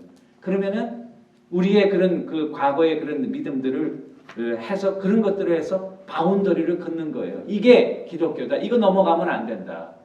이때까지는 그런 필요도 없어요. 왜냐하면 다 그렇게 우리가 고백하고 찬양하는데 시간이 지나면서 다른 이단들이 들어오면서 이런 것들이 체계화되고 신학화되고 이렇게 된 거라는 사실. 그래서 실천에서 이 신학이 나온 거지 신학으로부터 실천이 나온 게 아니다라는 사실을 여러분들과 내가 좀 알았으면 좋겠어요. 자, 여기까지 뭐 질문 있습니까? 목사님, 지금 이런 초대교회 때의 찬양이나 이런 것들이 구약적인 배경이 있지 않습니까? 그렇죠. 시편도 물론 배경이지만 이 유대인들 자녀들을 가르칠 때 네. 그러니까 뭐 쉐마라든지 그렇죠. 그런 것들도 네. 히브리적인 어떤 그런 운율이나 그런 걸로 이루어졌나요? 시편도 다 운율이 있죠. 그러니까 시편뿐 아니라 그런 율법을 가르칠 때나 이런. 가르치는 메소드로서 예. 그건 제가 잘 모르겠어요. 메소드로서 뮤직을 어떻게 이용했는지 왜냐하면 이렇게 가르칠 때 이렇게 쉐마라는 이거를 쭉 외우게 하잖아요. 외우게 하죠. 네. 근데 여러분 그 시편이 그래서 평행 패럴렐리즘 있잖아요. 시편의 패럴렐리즘은 그 괜히 있는 게 아니죠. 똑같은 것을 반복해서 이렇게 평행으로 가기도 하고 대조가 되기도 하고 같은 평행법을 쓰는 것은 그게 음악이기 때문에 119편 같은 경우는 알파벳으로 네, 119편 같은 경우는 알렙서부터 시작해서 그 히브리어의 알파벳으로 쭉 해서 돼 있고 맞아요. 예. 그리고 삼손의 그런 퍼즐 같은 것도 시로 돼 있고 운율이 다 돼 있고요. 그렇게 돼 있는 거죠. 그런데 우리가 원어를 가지고 있지 않기 때문에 원어 드릴까요? 아니 원어는 저도 잘 모르고 또 그거를 우리가 자연스럽게 이렇게 볼 수 있다면 아마 그런 그 파워를 더 느낄 수 있겠죠. 근데 뮤직이 어떻게 아이들 티칭에 분명히 쓰였을 거예요. 제가 볼 때는. 그러나 어떻게 쓰였는지는 제가 잘 알지 못합니다. 예전에 제가 그 뉴저지에서 이제 애들이 공부할 때 그 아르바이트를 하고 있었거든요. 네. 그때 이제 제 사무실에서 일하고 있을 때 그 유대인 청년이 이제 그 비즈니스 때문에 왔다 갔다 했어요. 근데 얘가 이제 히브리어 공부를 하고 있으니까 이 친구가 보더니 너 이거 왜 공부하냐고 이제 학교에서 공부하느라고 한다고 했더니 그 친구가 미국에서 태어난 친구예요. 22살인가 3살 먹은 친구인데 자기는 모세오경을 다 외우고 있대요. 그래서 제 앞에서 그 모세오경 외우는 것을 외우는데 그냥 외우는 게 아니라 음률에 따라서 그거라고. 그게 왜 그러냐면은 그냥 외우면 안 외워져요. 그럼 노래로 부르면은 성경 책 그런 식으로 노래로 외우잖아요. 그거만. 그게 아주 그 유대인들이요, 그 지니어스한 거예요. 도전 천국을 어떻게 노래니까 되지. 네. 우리 춘향전이나 이런 것도 외우는 거죠. 그렇죠, 맞아. 비슷한 방식. 그것도 막 이그exactly. 목사님, 아까부터 질문 못해가지고 간질간질해가지고 좀 분명히 해주세요. 어떤 목사님 그러니까 성전하고 네. 지금의 교회하고 중간에 이제 회당이 있는데 어떤 목사님이 오셔가지고 성전하고 교회하고는 다르다고 얘기를 해버리시는 겁니다. 근데 구약의 성경하고 우리 교회하고 중간에 이제 회당이 끼고 그 차이점, 공통점 좀 분명히 네. 좀 한번 좀 성전과 교회는 다르죠. 여러분 이 교회가 성전입니까? 템플. 우리 성전을 하죠. 네. 교회를 에클레시아. 예. 그런데요. 이제 성전의 기능을 누가 예수님이 대신한 거죠. 그래서 예수님을 통해서 이제는 우리가 교회가 됐는데 교회는 하나님의 영이 거하시는 사람들의 모임이죠. 이게 교회라고 하는 것은요. 건물이 아닙니다. 건물도 포함되죠. 비저블, 인비저블. 예, 로컬 처치를 얘기도 하지만 엄밀한 의미에서 교회는 사람들입니다. 개마인드지요. 예, 그렇죠. 개마인드. 예, 공동체. 예배 그러니까 이거는 사실은 이 펜사콜라 여기는 이거는 교회당, 예배당. 근데 예배당. 이제 시작에 보면 하나님은 교회에 계시나니, 성전에 계시나니, 신약 말씀에 하나님은 교회에 계시나니, 히브리서과 야고보서 둘 중에 하나 들어가 있고요. 교회에 그다음 만약에 그러면 그 구약에 보면 레위기에 성전을 경외하라는 계명이 있거든요. 레위기에 네. 그럼 보이는 성전 그것도 포함한 거거든요. 근데 지금 만약에 교회를 그렇게 지금 보이는 교회를 갖다가 우리가 이렇게 만약에 그 경화해 버리면 경화가 아니죠.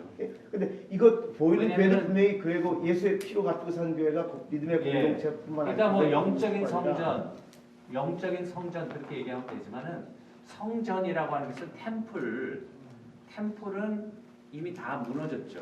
무너지고 그리고 성전의 기능은 하나님이 거기 임재하시는 곳. 그럼 보이는 그의 기능을 완전히 지금 우리가 무시해버려도 되는 건 아니잖아요. 아니죠. 비저블 처치인데 비저블 가지고 처치- 산 교회인데 그게 고백의 공동체뿐만 아니라 지금 보이는 교회 교회가 성전이 아니라고 해서 교회의 거룩함과 교회의 기능과 이런 것들이 약화되는 겁니까? 그거 잇따르면 성전하고 같은 의미로 되는 거죠. 아니죠. 지금 정 목사님은 건물하고 건물을 건물하고 자꾸 교회하고. 갖고 이야기를 근데 해요. 건물 자체가 또 교회가 아닌 거 아니잖아. 교회가 네, 아니지. 교회가 그거는. 어디든지 할 수 있죠. 어디든지. 그럼 성전도 마찬가지. 예배 당이지. 성전은 이것도 예배 예배 당이지만 아 근데 이 이것도 양반이 지금 성전 건축을 아니, 이게 지금 그래. 아니 근데 교회를 네, 이렇게 교회가 보면 중요하죠. 교회가 얼마나 네, 중요해요. 교회가 중요한데 교회가 성전이 아니라고 해서 그 교회에 하나님이 성전이 아니라고 하는 내 게 교회를 반석 위에 세우겠다. 그리고 성전의 음부의 권세가 성전의 이기지 기능을 못하게. 하고 있는데 성전이 아니라고 딱 잘라버리고 구약과 신약을 완전히 단절시켜버리면 지금 사실은 목사님들 성전 건축하는 문제나 성전 그 사용하는 여기가 와서 기도하는 장소 만민이 예수님께서 그 성전에 가서 만민이 기도하는 아버지 집이라는데 지금 교회가 그 기능을 하고 있잖아요. 그럼 성전 기능을 하고 있는 건데 성전이 아니라고 딱 잘라버리면 저는 구약 전공한 사람인데 그게 또 쟤는 아닌데 너무 딱 잘라버리니까 그러면서 또 기능을 하고 있다라고 그걸 좀 헷갈리더라고요. 아니 그러니까 성전의 기능은 십자가 있잖아 지금 예수님이 십자가 있잖아. 그 대신 하나님 언약궤가 있던 그 자리에 십자가 있다. 건물하고 성전도 말고. 구약도 건물이고 지금 신약도 건물이 있는데 거기도 마찬가지로 믿음의 공동체가 모여서 기도하는 거였고 지금도 믿음의 공동체. 그러니까 구약과 신약을 단절시켜 버리는 것 같으니까 제 느낌에는 신학적으로 볼 때는 저는 거기에 그런 건 가는 아니고요. 거예요. 그런 건 아닌데 중요한 거는 더 이상 여러분들이 하나님의 성전이라는 단절이 아니라 완성이죠. 완성이 예, 예수님이 히브리서에 그게 잘 나타나는 완성이 것 같아요. 됐고 단절이 그렇다고 아니고. 해서 이 교회는요. 예수님 뭐라고 했어요? My church. 그리고 그리스도의 몸. 성전이라고 생각하지 마시고 이 교회를 그리스도의 몸으로 생각하시면 어때요? 주님이 이건 내 교회, 내 몸. 그리스도가 머리가 되시고 우리가 지체가 되고. 그게 교회죠. 그러니까 교회가 얼마나 귀합니까? 그리스도의 몸인데요. 보이는 게 교회가 그리스도의 몸이라고 하는 이유는 무엇입니까? 교회를. 예수님이 살아있을 때 무슨 일 하셨어요? 병자도 고치시고 가난한 자도 돌보시고 쉬시고 말씀도 선포하시고 기도도 하시고. 교회가 하는 일은요. 그리스도의 몸 살아있을 때 예수님이 하시던 일을 이 교회가 하는 거예요. 만민과 기도하는 집이죠 지금. 기도도 하고 예. 또 그럼 복음도 성전 기능을 하고 전하고 있잖아요.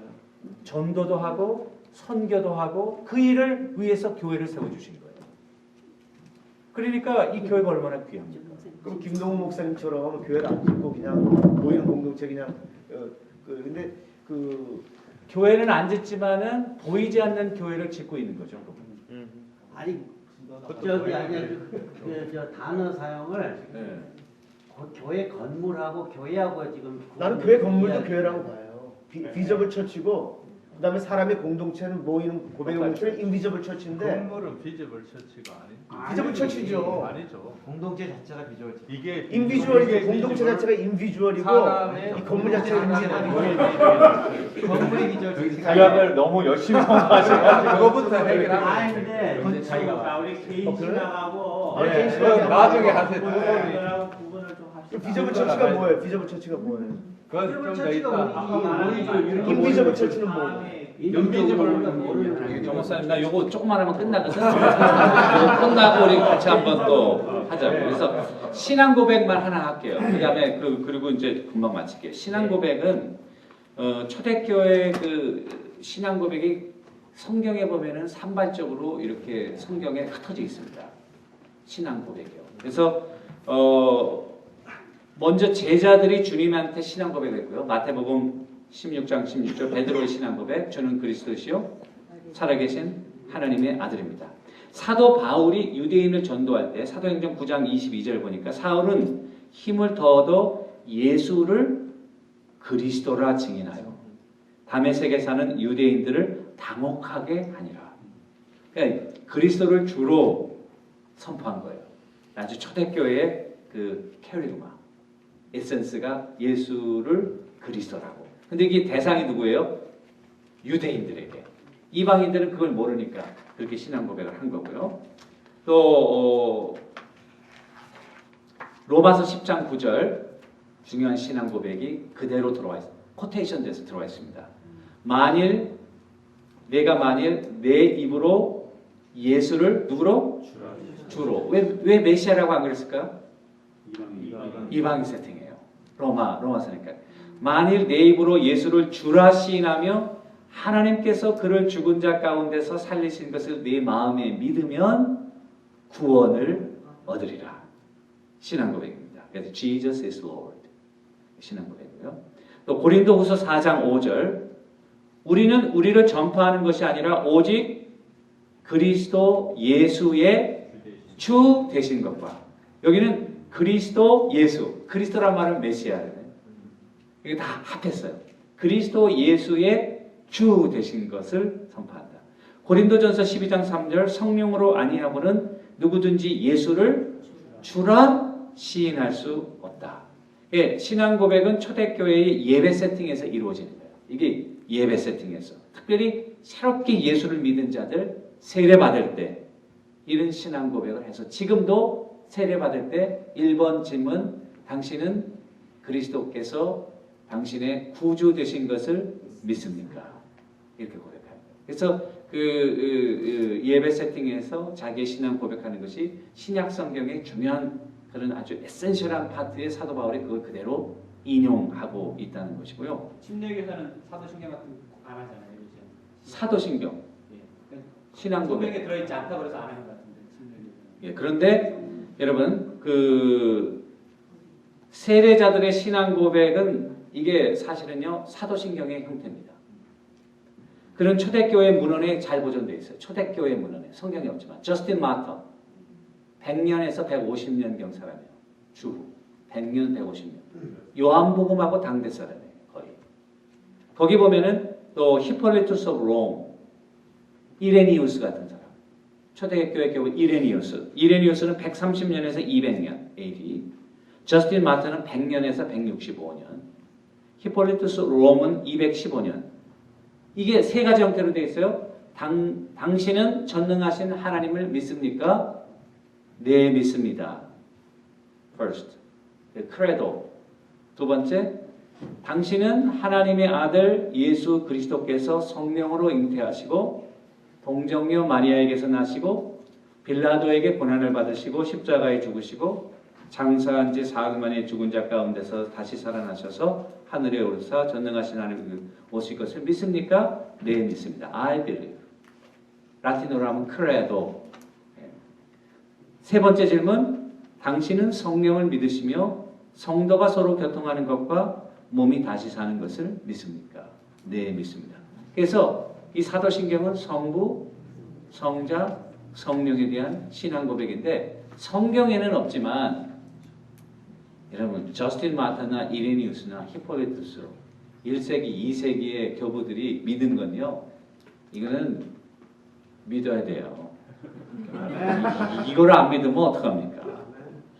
침례해야만 된다. 그거보다도 이렇게 리치한 그 기독교의 초대교회 전통을 이거는 신약성경 다음에 우리에게 주어지는 그 성경 다음으로 가까운 건데요. 다른 유명한 사람들의 믿음은 다 받으면서 이런 정말 성경에 가까운 전통들을 나는 왜 안 믿으려고 그러는지 I don't understand. 그게 본데오 빌라도에게 고난을 받았어. 거기 때문에 문제가 막 역사적으로.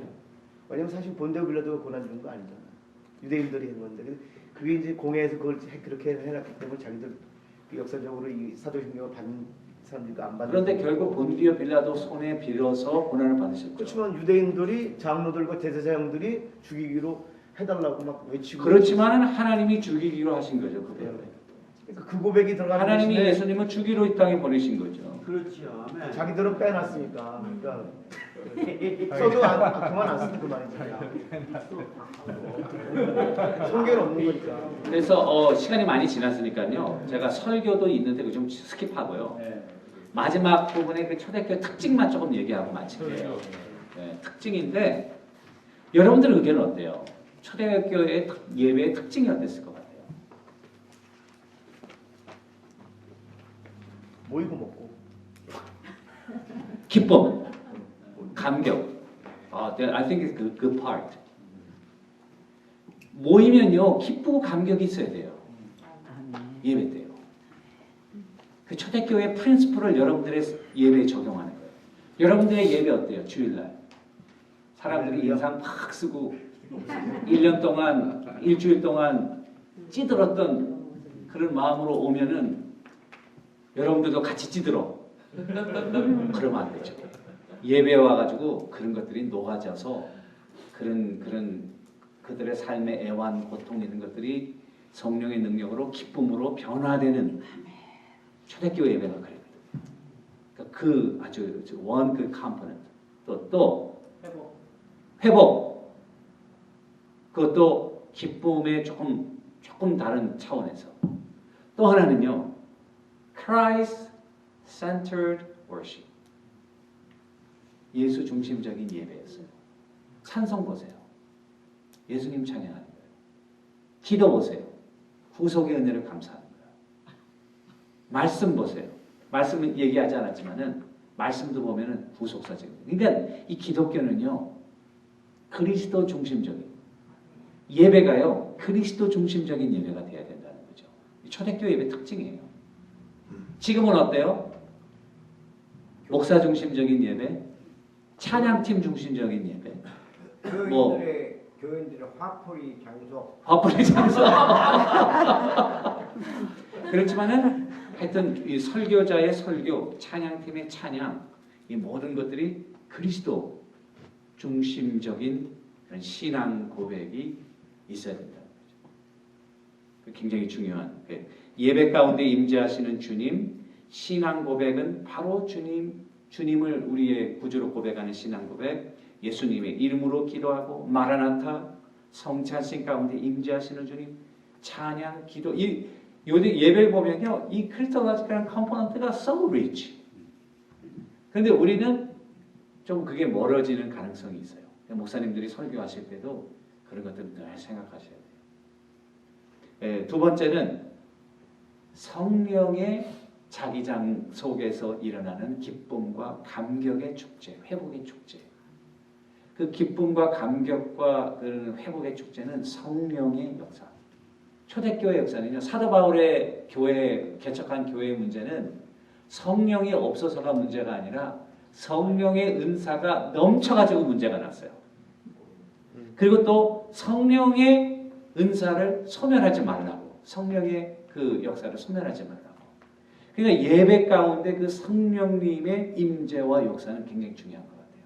초대교회 역사는 기쁨과 감격과 이런 것들은 성령의 아주 보이는 놀라운 역사들이 이 예배 가운데 일어났다는 거예요. 이걸 우리의 예배에 적용해야죠. 오늘날의 예배도 성령의 자기장 안에서 찬양을 하든 기도를 하든 또 뭐 순서를 하든 이게 성령이 임재하시는 가운데서 정말 그 하나님의 임재 가운데 들어가는 그런 아주 거룩하고 감격스러운 체험. 이게 여러분 기도하실 때 주님 이런 성령의 자기장 안에서 우리의 예배가 오늘도 이루어지게 하옵소서. 모든 성도들이 그걸 위해서 기도하고 예배를 위해서 기도하는 팀에게 그런 것들을 위해서 기도하고 여러분들이 말씀을 증거하실 때도 성령의 놀라운 역사가 여러분들의 말씀을 통해서 우리 성도님들과 그 마음을 만지시고 하나님의 큰 영광이 드러나는 역사. 또 하나는 초대교회 예배는 굉장히 인티머시, 친근한 예배였습니다. 우리는 큰 대회에 온누리교회 저도 이제 한국 나가면 가끔 나가는데요. 왜 온누리교회 나가냐 제가 이제 나가는 사람 친구들 뭐 가족들한테 물어보면은 좋대요. 왜냐하면은 예배만 싹 드리고 누가 뭐 물어보지도 않고 내가 예배 드릴 거 얻을 거 없고 딱 히트앤런 치고 딱 빠지는 거 있죠. 내가 볼일 딱 보고 딱 빠지면은 뭐 받지도 않고 누가 나에 대해서 물어보는 사람들 조그만 교회 가보세요. 왜 오셨어요? 어떻게 오셨어요? 우리 집에 숟가락이 몇 개인 거 한 달만 지나면 다 알아요. 그런데 사실 초대교회 예배는 그렇게 세워주는 예배였어요. 그리고 인티머시한 그런 사실은 가정 공동체였으니까요. 가정 공동체라는 것은 뭐 정말 다 아는 거예요. 이 사람네 지금 이 사람이 마음속에 무슨 고민이 있는지 정말 다 아는 거예요. 그래가지고 그걸 위해서 같이 기도하고 같이 위로하고 같이 나누고. 그런데 현대교회는 너무 좀 이렇게 개인적이고 목사님들도 큰 교회만 자꾸만 섬기려고 그러고 큰 교회가 뭐라 그러면은 작은 교회 다 그만 가고. 그런 의미에서 우리 정태훈 목사님들 존경합니다. 우리 16년 동안 여기 있었다는 데에서 할렐루야. 훌륭한 귀한 종인 줄 믿습니다. 아멘. 믿으시면 아멘이요. 예배 용어 아멘. 할렐루야. 근데요 정말 귀한 거예요. 나는 알고 있다. 정말 귀한 거예요, 여러분. 하나님께서 이렇게 그런 교회를 교회가 그런 인티머트한 그런 상호 책임지고 케어링하는 그런 공동체적인 모습은 초대교회의 모습이었어요. 그래서 모든 것을 공유하고 나눠주고 지금처럼 다 팔아가지고 하지는 못하지만 이 사람은 어려울 때에 뒤로 가서 아플 때에 국화나 끓여가지고 같이 해주고 또 없을 때에 같이 나눠 쓰자. 50불 있으니까 같이 나눠 쓰자. 아멘. 또 하자. 목사님 가스비 없을 때는 목사님 같이 나눠 씁시다. 좀 주고. 목사님들 나눠 씁시다. 그런 걸 말이에요. 그런 공동체적인 거. 그런 게 아주 초대교회 예배의 중요한 모습이었던 것 같아요. 다른 책에 보면은 하지만은 특별히 세워준다고 할 때 카리스마틱 은사 또 다이렉틱에서 성경 말씀 훈련 예언 그다음에 유카리스트 감사 찬양 이런 것들이 그런 반드하고 유니티 그런 것들을 형성하는 굉장히 중요한 요소였던 것 같아요. 자 여기서 마치려고 합니다. 여러분 제가 몇 가지 질문하고 끝낼게요. 참된 예배의 요소와 형태가 무엇일까? 그래서 여러분들이 주일 예배에 어떻게 완벽한 그런 예배 순서를 가지고 예배할 수 있을까? 제가 고민이 많았거든요. 그런데 초대교회 예배를 공부하니까요. 예배가 다 틀려요. 안디옥 교회 예배가 틀리고요. 예루살렘 교회 예배가 틀리고요. 다 틀려요. 그러니까 굉장히 플렉서블한 거예요. 초대교회 예배는 이 예배 100% 하나님 성경적인 예배다. 이게 없어요. 그러나 중요한 컴포넌트들을 여러분들이 우리가 다 배웠죠. 말씀과 기도와 찬양과 성찬과 세례와 이런 것들을 여러분들의 컨텍스트에 맞게 여러분들이 자유롭게 할 수 있어요. 이게 놀라운 거예요. 그래서 저는 초대교회의 그 완벽한 예배가 무엇일까를 추구했는데 알고 봤더니 그 예배라고 하는 것은 내가 하나님과의 관계에서 우리 커뮤니티에서 가장 필요한 형태로 디자인할 수 있도록 하나님이 놀라운 프리덤과 파워를 주셨구나. 그걸 발견했어요. 그러니까 여러분들이 초대교회의 예배를 흉내낼 필요는 없지만은 그 프린시플을 가지고 여러분들 회중에 특별하게 맞게 여러분들의 그런 시츄에이션에 맞게 이렇게 디자인한다면 그것이 하나님 받으시는 참된 예배가 된다는 사실을 저는 여러분들에게 꼭 나누고 싶어요. 네. 악기 사용도 여러분 구약에는 악기 사용 다 했거든요. 옛날에는 기타 있으면 불경하게 왜 기타. 근데 요즘은 기타 친다고 뭐라 그러는 사람 한 사람도 없어요. 요즘은 왜 드럼 치냐. 드럼도 조금 지나면 또 아무런 조금 지나면은 그것도 다른 뭐가 또 나올지 모르겠지만은 그런데 왜 무엇을 하느냐가 중요한가 아니고 왜 하느냐가 중요한 거예요. 그거를 하나님을 찬양할 수 있다면 여러분 open your mind. 그래서 같이 찬양하고 우리 장로님들한테도 우리 장로님들이요 저보다 더 보수적이에요. 그리고 제가 보니까 예수님보다 조금 보수적인 거예요.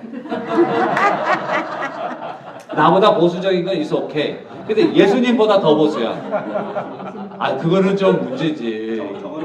예. 그래서 예수님도 그쪽 가면 좀 리버럴한 특에 쪽 하는데 우리 장로님들도 조금 마음의 문을 열고 좀 내려놓고 젊은 세대들 뭐 좀 이렇게 머리 좀 염색하고 좀 귀 두드러도 귀 뚫어도 뭐 어때요? 그 뚫는 거 옛날에 나 가르쳐줘. 우리 애들한테 또 귀는 성경에 보니까 종들이 뚫었더라. 그래서 너 그 그리스도의 종이라고 생각하면 뚫어라. 그렇게 뚫으면 뚫는 거죠. 그게 뭐 그렇게 얘네들은 중요한 거는 그 복음의 에센스를 받아들이는 거지. 머리 조금 뭐 염색하고 뭐 청바지 좀 찢어진 거 입었다고 뭐 좀 크락 신고 왔다고 뭐 that's fine, you know. 우리 마음하고 하트가 중요한 거니까요. 그렇게 생각해요 저는. 질문 있으면 해주시고 마지막에. 목사님 네.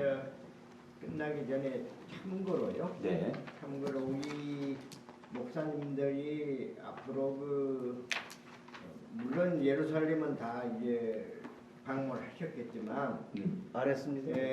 그리스. 그리스가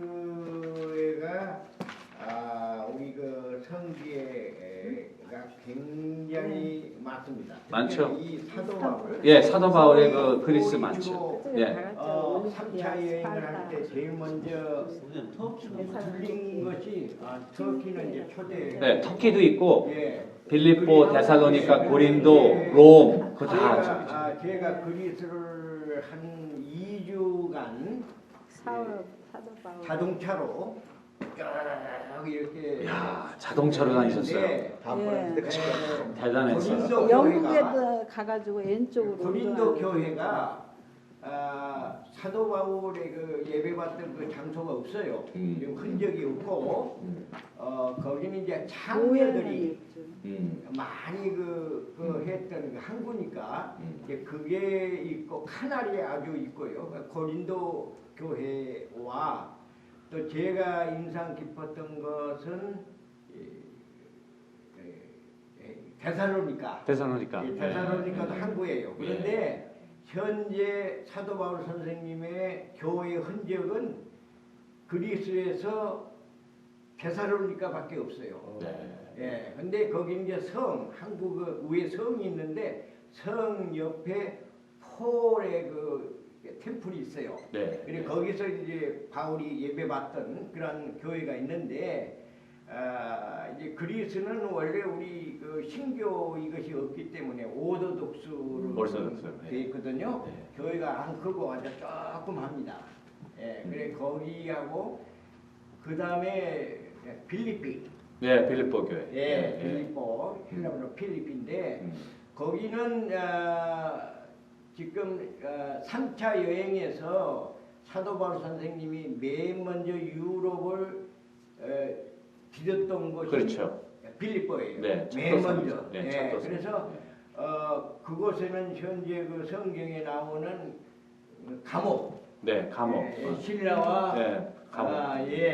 바울이 이제 갇혔던 그 감옥이 있어요. 지금도 음. 있는데 성경에 말한 대로 깊숙한 감옥이에요. 보통 그냥 뭐 밑에 그렇죠. 가서 이렇게 있는 거 아니라 아주 deep, 야. 아주 깊은 그러한 성경에 있는 대로 그것이 현재 흔적이 남아 있고 이 빌립보가 참 아름다워요. 네. 우리나라의 시골 마을. 네. 아주 시골 마을인데 아주 아름다운데 거기는 아직 사도 바울의 그 교회가 없습니다. 네. 그게 흔적이어서 네. 아마 꼭 구경하는 거 좋고 아덴. 아덴. 아덴아 아크로폴리스는 그 뭐 유명한 거고 우리 기독교에서는 원형극장 있는 데서 사도 바울 선생님이 그 가운데 계단 같은 데서 올라가 가지고 아덴 사람들아 하고 이게 외쳤던 그런 곳이 있어요 지금도. 있어서 우리 저 목사님들은 꼭 그리스를 한번 방문하는 것이 굉장히 좋지 않나 생각합니다. 감사합니다. 도움이 되지 않을까 해서 아까 안디옥 교회 때 그 얘기했는데요. 네. 그렇게 교회 그 일부 교회 안디옥 교회 다 방문해 봤는데요.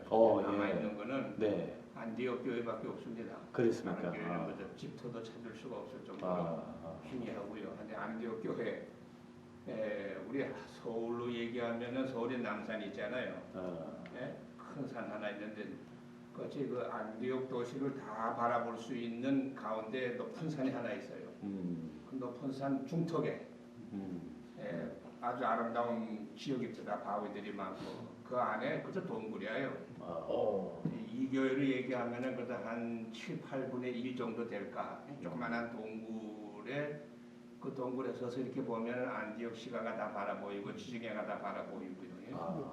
거기에 그래서 한 20명 정도 들어가면 그리고 그저 머리가 달 정도입니다. 그죠. 근데 겉에는 그저 뭐 이렇게 좀 교회 문 모양으로 동굴처럼 돼 있군요. 그 정도 그 초대 교역자가 그 사도 베드로가 초대 교역자였다고. 네, 그렇죠. 교역자가 이방 사람들을 사명을 받았기 때문에 그렇죠. 복음이 전파되기 시작한 것이 아닌가 그렇게 큰 건물이 없어요. 안디옥교회는 안디옥교회라는 큰 건물이 자체가 없어요. 건물은 바위요 속에 동굴. 겉으로 안디옥 시가까지 기둥만 있어요. 기둥만. 동굴의 문을 그저 이렇게 좀 문짝 같이 보이게끔 그저 겉에 하나 이렇게 긴 거 뿌리고 그 통 들어가면 동굴. 기억으로 많이는지 모르겠습니다만 뒤쪽으로 높은 여정에 쓰고 있어서 아니 그렇지도 않아요. 그저 이렇게 한 2, 30명 모일 수 있는 그 고에. 그러니까 목사님, 제가 목사님과 또 다른 목사님들께 좀 그 질문을 하나 제가 좀 이상한 경험을 하는 게 있어서 좀 여쭤보려고 하는데 어느 교회 가니까 예배를 시작하면서 이렇게 목사님 싹 들어가시면서 성령님이 입장하십니다. 그러니까 교인들이 다 일어서더라고요. 난 처음 보니까 성령님이 어디에서 무슨 전통이 있는 건지 아니면 그분만의 그런 건지 그 본분들이 있으면 어디 얘기하면서 그건 이단 근데 우리 기도할 때 그건 말하기가 기도할 어렵지. 때 인보케이션이라고 해서 성령께서 임재해 달라는 그런 예배 초도에 그 기도를 하지만은 그걸 또 구두로 성령께서 임재하신다는 거는 제가 처음 들었어요. 성령께서 입장하십니다. 진짜 이상한데. 그거는 이상한 게 아니라 그냥 바로 2단이죠. 3단이야. 다시 정 목사님도 좀 볼라. 여기 문 목사님. 그 사실 이번에 강의 들으면서요 너무 좋았던 것은 어렸을 때부터 이렇게 익숙하게 해왔던 그 예배 순서나 그런 부분들을 그 사실 현 상황에 맞게끔 여러 가지 이렇게 어떻게 해볼까 늘 고민하고 생각을 하는 그런데 기본적인 그 요소들에 대해서 네. 엘레멘터리 그 요소적인 것에 대해서 많이 알 수 있어서 너무 좋았고요. 근데 아까 이제 목사님 그 말씀해주신 것 중에서 굉장히 이렇게 도전이 됐던 건 뭐였냐면은 이제 주요한 원칙들은 이렇게 있고 그러나 초대교회가 각각의 공동체만의 특성을 가지고 그러니까 항상 이제 그 컨텐츠하고 프레임하고 내용과 이제 그 형식에 대한 그 긴장과 갈등은 어디서나 있는 것 같습니다. 그렇죠. 그러나 이제 중요한 것은 그 내용을 더 잘 보존하고 더 잘 살릴 수 있는 최대한의 방법을 쓰려다 보니까 그 때와 또 이렇게 공간과 또 문화적 여러 가지 상황에 맞춰서 끊임없이 변모해 왔던 것이 교회 역사고 흐름인데 그러니까 전통적인 그 모든 역사 히스토리를 잘 이해하는 것이 먼저 이해가 돼야 될 것이 분명하고 그러나 이 모든 요소들을 잘 이해하고 또 그 초대교회의 그 모습을 이렇게 그 갖고 난 다음에는 이 형식에 치우치지 않은 예배로 이렇게 가기 위한 본질을 회복하는 예배는 늘 그 안에 긴장이 있고 이제 도전이 될 수밖에 없는데 아 정말 예배에 대한 연구를 많이 해야 되겠다는 생각을 하면서도요. 또 한편으로는 그 예배가 사실 그 제가 이해하고 있는 바로는 이제 미국 교회에서 이렇게 하는 전통을 그대로 우리가 한국 교회에서 받아서 그대로 해왔었는데 저도 어렸을 때부터 이렇게 예배 가운데 들어가면 그냥 되어진 순서대로 그냥 쭉 했었습니다만 그것이 물론 나름대로 다 이제 의미가 있고 소중한 그런 그 가치들을 갖고 있습니다만 그러나 한편으로는 그게 그 초대교회 때의 그 풍성한 그 역동성을 살려내는데 굉장히 부족하고 한계가 있는 게 분명하다. 그렇다면 이제 사실 제가 미국에 살고 있지만 한국 교회라고 하는 특수성이 있고 또 한국인만의 특유한 정서가 있고 근데 이런 것들을 잘 담아낼 수 있는 예배 연구에 대한 것은 정말 중요하지 않겠나 생각이 들었고 그동안에 이제 연구하지 못했던 제 자신에서 굉장히 부끄럽게 많이 이렇게 느껴지면서 한편으로 그런 좋은 연구들 예배 연구에 대한 그런 것이 모델들이 계속해서 좀 나오고 맞습니다. 그러니까 우리 목사님들이 자신 실무자시거든요. 목사님들이 매주 예배를 계획하시고 인도하시고 하시기 때문에 you are the expert. 여러분들이 그것을 하셔야 되고 예를 들면은 목사님 잠깐만요. 그 예를 들면은 제가 이제 니카라구아 선교를 자주 다니는데요. 니카라구아에 남미 사람들 아니에요. 남미 사람들 다혈질이에요. 그러니까 찬양을 하면요. 서서 찬양하고 붕붕 뛰면서 찬양하고 그 다음에 가사가 우리는 뭐 OHP 가사가 필요 없이 너무나 가련하니까 첫 마디만 딱 하면은 가사가 쫙 다 외우는 거예요. 이런 식으로 해서 예배를 하는데 그러니까 그분들에게는 그 찬양이 굉장히 중요한 그리고 굉장히 그 성령의 은사와 그런 것들 또 아프리카 가면요 3시간 동안 춤춘대요. 케냐가 같은 데 가면은 이 사람들은 춤추는 게 이 몸에 배에 있는 사람들이라서 그러니까 우리는 뭐 지쳐가지고 이제 3시간 한 다음에 그 다음에 이제 예배드린대요. 그러니까 그게 문화마다가 또 다르다고요. 그러니까 우리 한국 사람들의 그 특유한 거 있잖아요. 그러니까 우리가 지금 미국에서 예배를 가져왔지만은 그런데 이게 나타나도록 돼 있어요. 제가 볼 때는요, 이 자연적인 한국 사람들의 성향이 안 나타날 수가 없어요. 예배에서. 그러니까 그거를 우리 목사님들이 잘 담아낼 수 있는 그릇들을 잘 만들어서 예배에 적용하면 폭발적인 파워를 얻게 돼요. 사실 질문의 요지가 사실은 그 끝에 있는데 이건 제 느낀 점이고 그래서 혹시 목사님 그런 지금 연구하는 분들이 분명히 있을 것 같고 또 이렇게 그쪽으로 공부를 하셨으니까 좀 그 소스들이나 아니면은 그런 좀 그 컨텐츠를 좀 접할 수 있는 좀 그런 몇 가지 좀 소개를 좀 해주실 수 있으신지. 그게요 별로 없는 것 같아요. 왜냐하면요 그 예배가요 무슨 예배 그런 그 프로그램들이 이런 것들은 많은데 그걸 원하는 건 실질적으로 그런 그 학문적인 베이스를 가지고 실제 적용해서 그것을 플랜팅하는 그런 그 운동들이요 그렇게 많지 않아요. 거의 없어요. 그래서 힘들어요. 실질적으로 이 목사님들에게 그런 것을 해줄 우리 예배하는 사람들이 그걸 모여서 해야 되는데 그게 없는 것 같아요. 학회라든지. 컨벤이 있는데요. 있는데요. 네. 제가 예배를 여기서 드려보고 저기서 드려보고 이렇게 집회를 참가해 보면 제일 그 예배에서 나타나는 것은 목사님의 성향과 길이 되실 것 같아요. 목사님이 이렇게 아웃고잉하고 이렇게 섹서블하고 막 즐겁고 이렇게 그런 예배 분위기는 또 다르시고 또 목사님이 아주 내성적이시고 학문적이시고 그러면 또 그 교회 분위기가 그렇게 가더라고요. 그러니까 그 큰 하나님의 은혜와 사랑 안에서 그것을 딜리버리하는 거는 하나님이 주신 은사대로 하시는 것 같아요. 네. 제 느낌은. 그러니까 은사를 반드시 사용해야죠. 그러니까 목사님들이 다른 목사님들 절대 흉내낼 필요는 없고 제가 볼 때, 예, 정목사님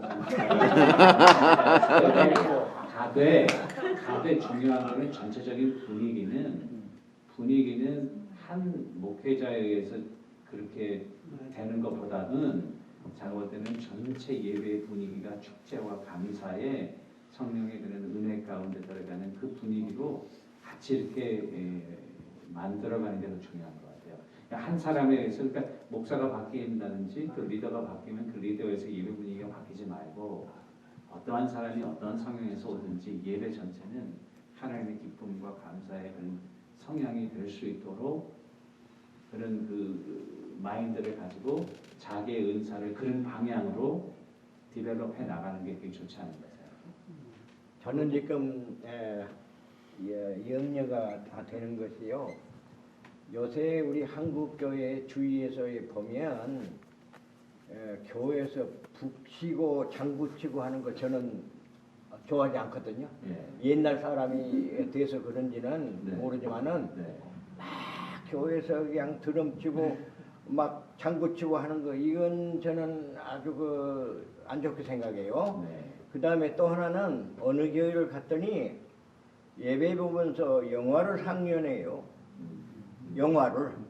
물론 이제 그 성경에 관한 영화지만은 그 영화를 이제 중간에 영화를 이렇게 상영을 한다고요. 몇 분 정도? 예. 그래서 야 이게 좀 이상하다 생각을 했는데 앞으로 제가 지금 예언하기는 앞으로 교회 강당에서 연극을 하지 않을까 그렇게 생각이 듭니다. 먼 장래에.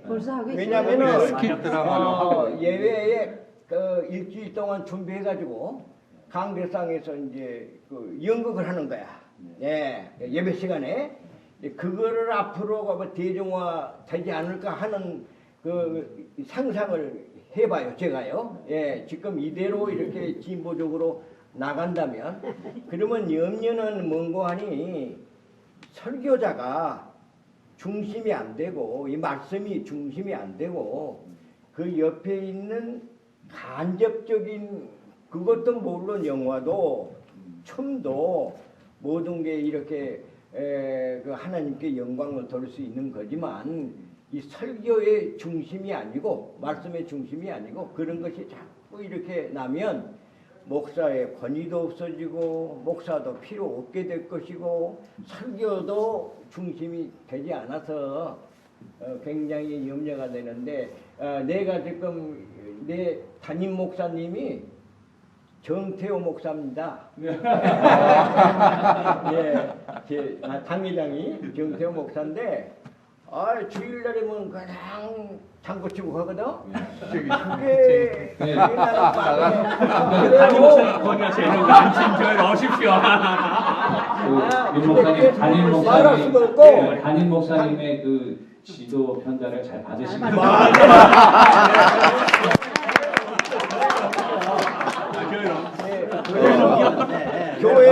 교회를 좀 옮겨볼까 이렇게 생각을 했는데 여기가 장로교회가 없어요. 예, 그런 기분 하나 사나.